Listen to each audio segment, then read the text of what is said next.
خطبات ناصر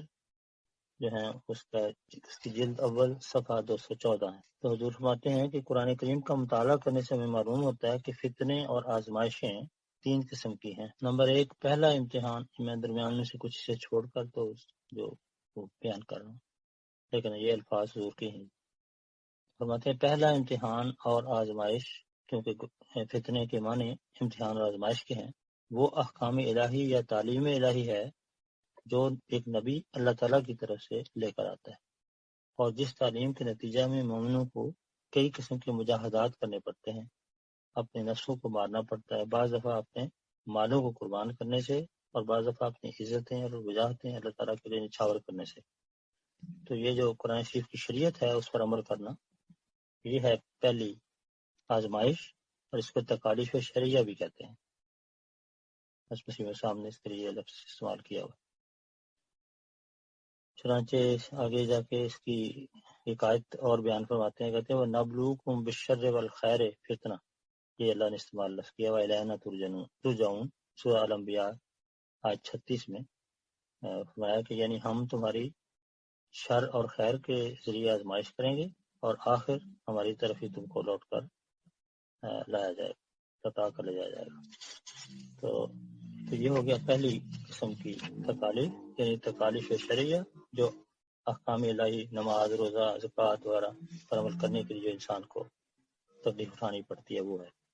پھر دوسری تکالیف وہ ہیں، یہ صفحہ 217 پر فرماتے ہیں کہ دوسرا فتنہ یا آزمائش جس سے مومن آزمائے جاتے ہیں وہ قضاء و قدر کی آزمائش ہے۔ کبھی کبھی اللہ تعالیٰ مومنوں کو قضاء و قدر کی آزمائش میں ڈال کر ان کا امتحان لیتا ہے۔ چنانچہ قرآن کریم میں فرمایا وَلَنَبْلُوَنَّكُمْ بِشَيْءٍ مِّنَ الْخَوْفِ وَالْجُوعِ وَنَقْصٍ مِّنَ الْأَمْوَالِ وَالْأَنفُسِ وَالثَّمَرَاتِ، سورہ البقرہ آیت 156، کہ ہم اپنی مشیت اور اذن سے تمہارے امتحان لانے کے بعد، تمہارے ایمان لانے کے بعد تمہارے مالوں میں نقصان کی صورت پیدا کر دیں گے، اور اسی طرح دوسرے نقصانات، خوف، بھوک، مالوں کا نقصان، جانوں کا نقصان، پھلوں کا نقصان،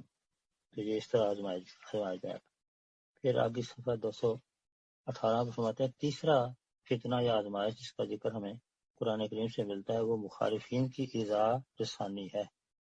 یعنی مخالفوں کی طرف سے جو مخالفت ہوتی ہے اور تکلیف دی جاتی ہے، تو وہ تیسری قسم کا وہ فتنہ ہے۔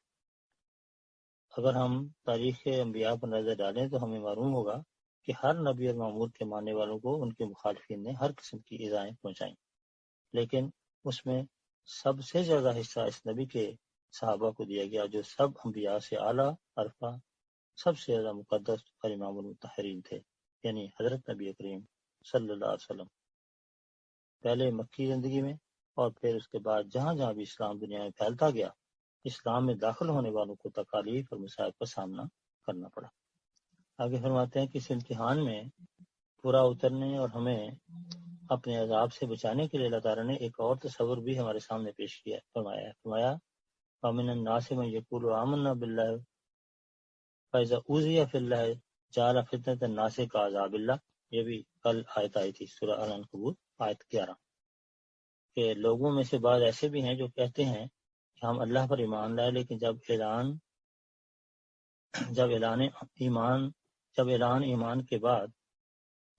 ایمان کے بعد ان پر آزمائش آتی ہے، اور اللہ تعالیٰ اس تیسری قسم کے فتنے سے ان کا امتحان لینا چاہتا ہے، یعنی اللہ تعالیٰ کی خاطر اور اس کی وجہ سے انہیں تکلیف میں ڈالا جاتا ہے، کیونکہ لوگ ان کے مخالف ہو جاتے ہیں، کبھی وہ انہیں قتل کرنے کے درپے ہوتے ہیں، کبھی ان کی بے عزتی کرتے ہیں، کبھی ان کا بائیکاٹ کرتے ہیں، وغیرہ وغیرہ۔ ہزاروں قسم کے داؤ پیچ ہیں جو مخالف لوگ شیطانی وسوسوں کی وجہ سے اختیار کرتے ہیں۔ تو فرمایا کہ کچھ ایسے لوگ بھی ہیں کہ جب اللہ تعالیٰ کی وجہ سے ان کو تکلیف میں ڈالا جاتا ہے تو وہ لوگوں کے عذاب کو اللہ تعالیٰ کے عذاب کی طرح سمجھ لیتے ہیں۔ فرمایا کہ اگر تم کمزوری دکھاؤ گے تو تمہیں وہ عذاب بھگتنا پڑے گا، تو تمہیں وہ عذاب بھگتنا پڑے گا جو میں نے تمہارے لیے مقدر کیا ہے، اور اگر تم مضبوطی دکھاؤ گے اور اپنے ایمان پر ثابت قدم رہو گے تو تمہیں صرف وہ عذاب جھیلنا پڑے گا جو یہ محدود طاقتوں والے انسان پہنچا سکتے ہیں، یعنی پھر اگلے جہان کے عذاب سے بچ جاؤ گے۔ دونوں میں سے کہتے ہیں ایک اختیار کرنا پڑے گا، یا یہاں والا یا پھر اگلے جہان۔